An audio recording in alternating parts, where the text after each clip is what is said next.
Hey guys, this is Fearsome HD coming to you with another Terraria guide. This is how to kill the Eater of Worlds. There are two different ways to summon the Eater of Worlds. The first is to get rotten chunks from the Eater of Souls, and to get vile mushrooms from the ground in the corrupted area. The second method is to kill these orb type things that are underground in the corrupted areas. You need a hammer to do so, and that's how I'm going to be doing it in this video.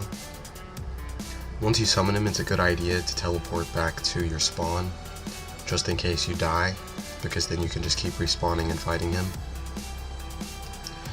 Then once you get back to your spawn, you should get a little bit of ways away from it so that he doesn't kill your people, as he's doing right there to my nurse. And it's also a good idea not to stand on his body like I was doing right there, but I wasn't really too concerned about the damage. You want to try to stay away from his head because it does a significant amount more damage than his body parts, and each body part you kill makes him split into two more people, or two more worms I should say, and it can usually end up becoming a pretty long fight as you have to kill so many different parts. Each body segment contains 200 health, which isn't too much if you're attacking them all at pretty decent speed. It's generally a good idea to use a melee weapon that attacks either really quickly, like the Staff of Regrowth or the Muramasa, but it's also acceptable to use a mace. Generally I prefer to use the Muramasa because it's rapid attack speed and it does plenty of damage. 10 hits will take out a body segment.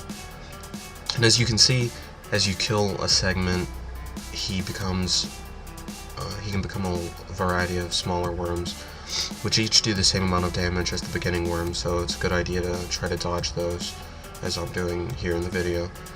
You also generally want to try to stay on a flattened area so that you have more room to dodge his attacks from underneath you and still attack him, sort of like this instance right here. The ground that I'm on right now isn't too flat because I didn't really have much of an option on that. But also you can see on the ground the shadow scales that are dropping. Each segment drops a different shadow scale, but my inventory was full at the time, so I couldn't pick those up. The shadow scales, when combined with demonite bars, allow you to create the shadow scale armor set, which is one of the beginning main armor sets in the game.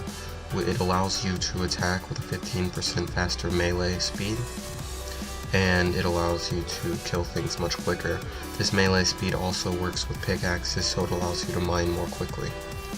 The fight's pretty easy despite the high amounts of damage he does. There's not really too much you can do about that, aside from the dodging.